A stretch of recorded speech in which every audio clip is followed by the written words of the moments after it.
السلام علیکم ناظرین، آپ دیکھ رہے ہیں دارالوحی انسٹیٹیوٹ میں ہوں محمد اویس مرسد کر کے محدثہ موجود ہیں کرسب سے آج ہم سوال کریں گے۔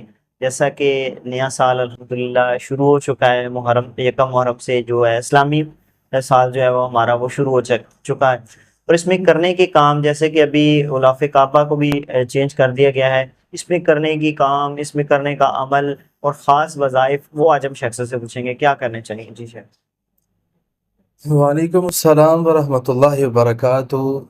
ویسا نیت اچھی کرنی چاہیے، نیا سال شروع ہو گیا، نیت انسان کو اپنی اب بہتر کر لینی چاہیے، جو پیچھے بدنیتی بنی رہی ہے اس کو چھوڑنا چاہیے۔ نمبر 2 پر قرآن سے دوستی کرو، جی، قرآن سے دوستی کرو تو اس سے بڑا فائدہ ہوگا۔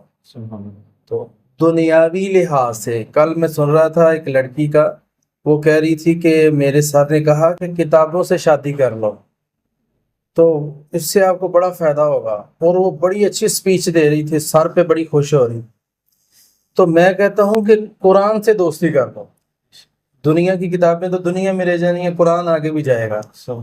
تو اس سے آپ کو بہت زیادہ اللہ تعالیٰ آپ کے لیے روشنی کے دروازے کھول دے گا۔ اسی طرح تیسری چیز یہ ہے کہ 9 اور 10 کا روزہ آ رہا ہے، بعض نے 10 اور 11 کا بھی لکھا ہے، باقی 2 روزے رکھنے ہیں اس کے اندر، 9 یا 10 یا 11۔ تو یہ روزے اس کے اندر آ رہے ہیں، اس کا فائدہ کیا ہوگا کہ اللہ تعالیٰ 1 سال کے گناہ معاف کر دے گا۔ اور اسی کے ساتھ ساتھ جن لوگوں کو جن پر ہم آج تک ناراض تھے پچھلے سال، اب محرم کا مہینہ شروع ہو گیا تو یہ نیا سال شروع ہو گیا، ہمیں چاہیے کہ ہم ان کو معاف کر دیں۔